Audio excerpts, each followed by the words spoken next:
한동안 상승장이었었죠.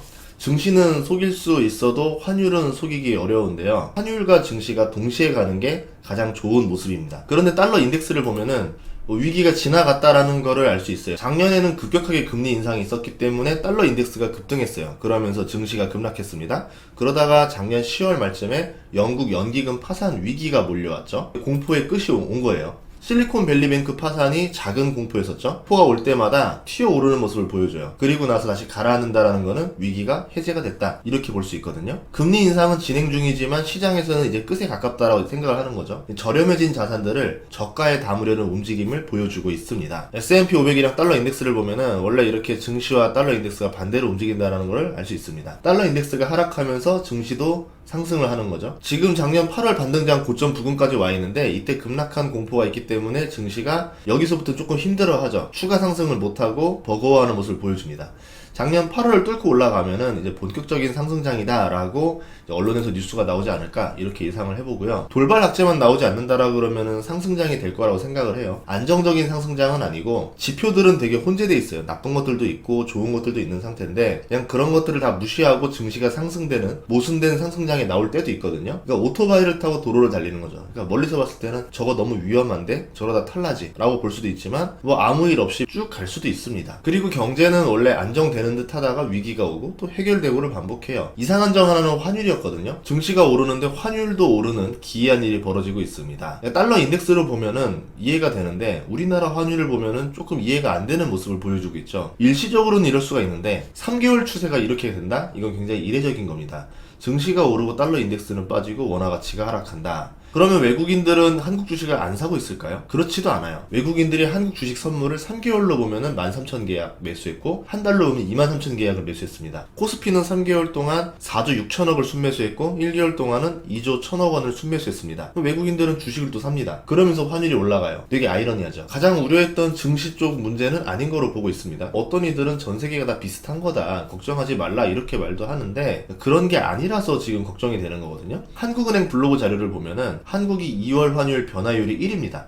2위가 태국, 3위가 러시아, 그 다음 이스라엘, 남아공, 아르헨티나인데 외환위기 경력 있는 국가들 이름이 대다수죠. 경제 구조가 비슷한 중국이랑 대만은 변화율이 안정적입니다. 왜 한국만 유독 이러냐라는 거죠. 일본은 독특한 경제 구조를 가졌으니까 예외로 하고 생각을 해볼 필요가 있다라는 거죠. IMF 같은 외환위기가 오는 건 아닐까? 이런 의문이 들 수도 있어요. 1997년 IMF 같은 경우는 헤지펀드들이 엔캐리 트레이드가 끝날 거라 보고 태국의 외환 시장을 공격하다가 한국도 이제 당한 거죠. 외환 보유고가 바닥나면서 이런 일이 벌어졌는데 중앙은행들은 자국의 환율을 안정적으로 유지하기 위해서 외환 보유고의 달러를 시장에 팔면서 환율을 방어합니다. 환율을 흐름에 맡겨도 되는데 안정적으로 보이고 싶은 거죠. 외환에 약간 개입할 때가 종종 있어요. 그런데 잘못 개입하다가는 달러가 바닥날 수가 있습니다. 그러면 외환 위기가 오는 거죠. 달러가 바닥나지 않고 위기를 극복하게 되면은 금융당국이 환율 관리를 잘했다, 이렇게 평가를 합니다. 마치 성벽을 타고 오르는 적한테 화살을 퍼붓는 건데 화살이 다 떨어지면 성이 함락되는 거고 적이 물러가면은 방어를 잘 해낸 거죠. 그래서 이 외환 개입을 잘했다 못했다는 나중에 결과론으로 봐야 됩니다. 그래서 달러를 적재적소에 잘 푸는 게 중요하고 계속 달러 유입이 있어야 환율을 잘 방어할 수 있거든요. 작년 같은 경우도 외환 개입을 했다라는 뉴스가 나왔습니다. 달러가 유입되려면 무역을 통해서 벌어오던가 투자를 통해서 벌어와야 돼요. 대한민국은 수출 위주의 국가이기 때문에 무역 수지가 플러스일수록 달러를 잘 벌어오고 있다는 뜻인 거고 마이너스일수록 무역을 통해 달러가 유출되고 있다는 뜻을 보여줄 수 있죠. 현재 무역 수지는 13개월 연속 적자입니다. 달러를 벌어오지 못하고 있죠. 그럼 외국인들이 우리나라 주식을 사기 위해서 돈을 갖고 들어온다 하더라도 무역 수지 적자 때문에 환율이 오르는 모습을 보여주게 되는 겁니다. 현재 무역 수지가 13개월 연속 적자입니다. 좀 심각한 상태인 거죠. 원자재 가격 상승 때문에 그렇다라고도 이야기를 하는데 원자재가 가격이 올라도 그 가격만큼 판매 가격에 얹을 수가 있으면은 문제가 없죠. 근데 지금은 원자재 가격도 올랐는데 판매 가격을 올리지 못하는 상황이라는 거죠. 그러니까 적자가 나는 거죠. 그 중에서도 반도체 가격 하락과 판매 부진이 한국 경제에 악영향을 끼치고 있다고 볼 수 있습니다. 40% 정도의 영향을 끼치고 있어요. 다른 소문 하나는 과거에 외환 위기를 만들었던 것처럼 헤지펀드가 한국을 공격하고 있는 거 아니냐는 설도 있어요. 미국이 금리를 올리는데 한국은 부동산 PF 문제로 금리를 못 올리고 있고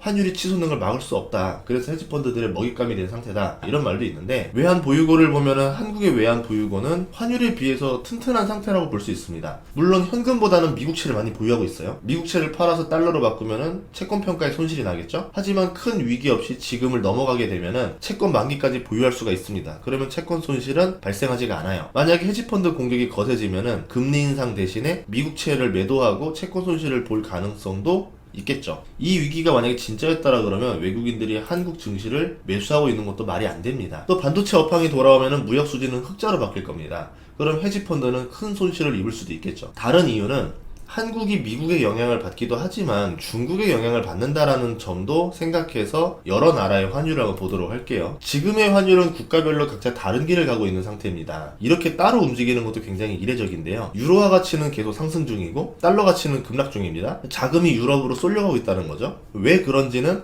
우리가 또 공부를 해봐야 되겠죠. 반면에 위안화 가치는 연말까지 반등을 하다가 올 초부터 가치가 하락하고 있습니다. 달러 인덱스와 반대로 상승을 해야 되는 시점에 가치가 하락하고 있다는 거죠. 중국에서 달러가 빠져나가고 있다는 뜻일 수도 있습니다. 원화 가치는 연말까지 유로화와 비슷하게 움직였어요. 그러다 연초부터 가치가 급락하고 있는데, 위안화가 꺾이는 시점에 같이 꺾였어요. 위안화가 좋을 때는 유로화처럼 급등했었습니다. 그러다가 위안화의 방향성을 따라가고 있다, 이렇게 볼 수 있겠죠. 뉴스 중에 하나는 중국도 외환 개입을 했었고 점진적으로 축소가 가능하다라는 발언도 있습니다. 홍콩은 환율 방어 때문에 은행권의 유동성이 마르고 있다라는 뉴스도 있어요. 저는 이 뉴스도 영향을 줬다라고 봐요. 홍콩의 금융위기는 아시아 전체에 핵폭탄이 될 수 있을 정도로 영향이 큽니다. 그리고 홍콩이 옛날 같지 않고 외국인들이 많이 빠져나가고 있죠. 만약에 홍콩이 금융위기에 빠지면 중국은 홍콩을 구원해야 되고요. 외환 보유고를 크게 풀어야 살릴 수 있을 겁니다. 그렇기 때문에 홍콩 리스크가 중국에도 영향을 주겠지만 이게 3대 금융 거래소거든요. 아시아에 엄청난 영향을 줍니다. 그렇게 되면 한국에게도 영향을 줄 수밖에 없다라는 거죠. 홍콩 같은 경우는 변동 환율이 아니에요. 달러와 홍콩 달러 교환 비율을 1달러당 7.75에서 7.86 홍콩 달러 범위로 패그시켜 놓은 고정 환율제입니다. 보다시피 이 박스권 위아래로만 딱 움직이고 있죠.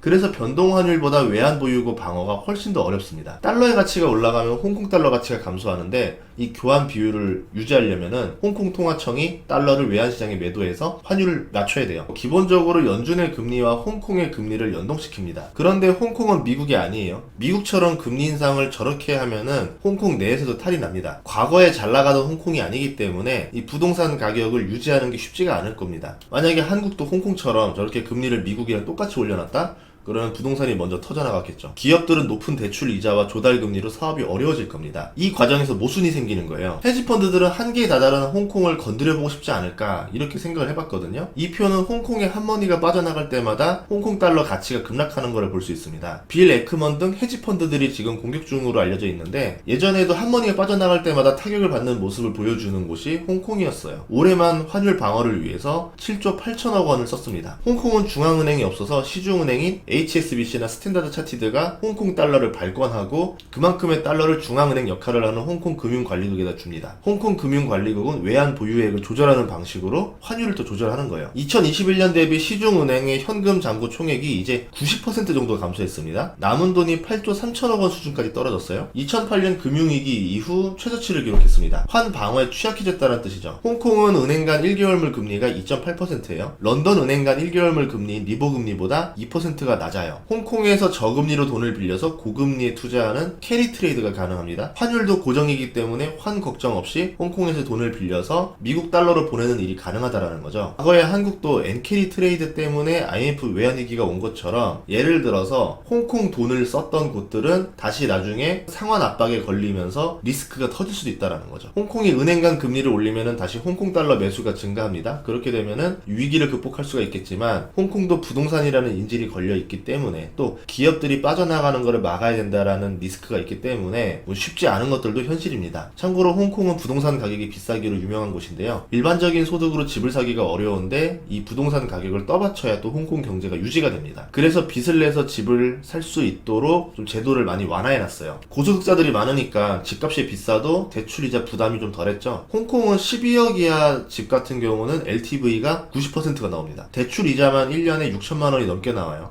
근데 억대 연봉자들이 많다 하더라도 이게 감당이 안 되는 거죠. 그런 점에서 이렇게 금리를 통해서 완충을 줄이는 일도 한계에 다다랐다라고 볼 수가 있습니다. 여기에 위안화의 기축통화 도전과 연관도 있다라고 보는데, 위안화로 가스도 결제하고 있고 지금 브라질과 결제도 하면서 달러의 기축통화에 도전하고 있어요. 홍콩 달러 같은 경우는 달러에 패깅하는 형태로 화폐의 신뢰도를 올려놨습니다. 패깅이라는 게 내가 그렇게 유지할 수 있도록 노력한다라는 거지, 위기 상황에서도 그렇게 작동된다라는 보장은 없습니다. 마치 루나코인도 잘 패깅이 되다가 한 번에 나락가면서 망한 것처럼 자국의 화폐를 달러에 패깅하는 거는 리스크가 큰 선택이죠. 그리고 홍콩은 중국에 반환됐잖아요. 이제 중국이 홍콩 달러를 위안화로 패깅하려고 하면은 어떤 일이 벌어질까요? 과거에도 그런 이야기가 나왔었는데, 트럼프 정부가 홍콩 달러 패그제를 폐지를 고려한다라는 의견들도 있었습니다. 근데 이거는 홍콩에도 도움이 안 되고 미국에도 도움이 안 된다, 해가 된다라고 판단해서 실행하진 않았어요. 하지만 중국이 위안화로 달러에 도전하는 상황에서 위안화 패그제를 도입할 가능성도 크다라고 봅니다. 외환거래에서 홍콩 시장이 차지하는 비중이 8% 정도 되는데 이를 위안화로 감당 가능할지 모르겠습니다. 세계 3대 금융 중심지인 홍콩 달러가 위안화에 패그가 된다라고 하면은 달러를 어느 정도 밀어내는 데는 도움이 될지 모르겠지만 아시아에는 외환 시장에 충격을 줄 수도 있는 일이라는 거죠. 잘못하면은 중국의 외환 시장도 취약해지는 결과가 나올 수도 있다라고 봅니다.